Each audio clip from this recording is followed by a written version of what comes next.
call. Hello, Brad. Chris.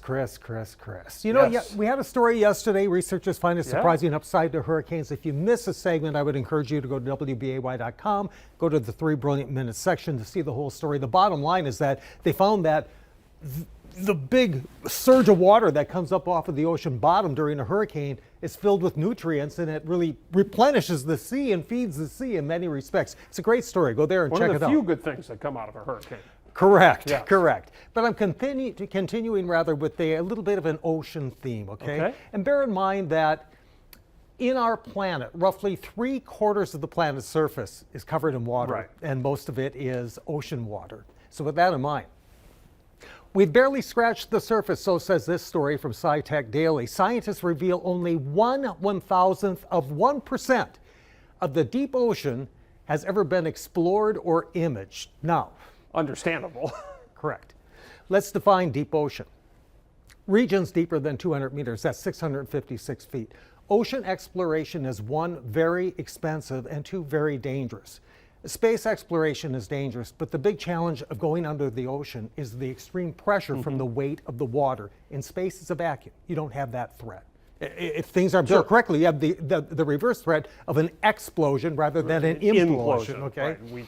So with that in mind, humans have visually observed the deep ocean for an area roughly the size of Rhode Island. Of all that ocean, that's all. And Very tiny. 65% of those observations have occurred within 200 nautical miles of just 3 countries, the US, Japan, and New Zealand. That is just an astounding figure. Okay. Chris, putting this all together, in other words, 66% of the Earth's surface remains largely unseen and unexplored. Okay. So with that in mind, I see that there's something else going on right now, and it has been reported by several news outlets, but I haven't heard really too much about it. But leaders are warning a race for minerals could turn the seabed into a Wild West. And guess who's the person provoking all of this? Who's the sheriff of this Wild Correct. West? It's the United States. Okay. So here's what's going on. This conference started on Monday. It runs through Friday. It's in southern France. It's being hosted by the United Nations. It's the UN Ocean Conference, as a matter of fact. World leaders are calling for strict rules to govern deep sea mining because they don't want a Wild West, okay? Now, I mentioned that the U.S. was kind of the instigator here because the Trump administration is moving to sidestep the International Seabed Authority, which I did not know existed. They want to issue permits directly to any company that wants to extract nickel and other metals from waters beyond U.S. jurisdiction.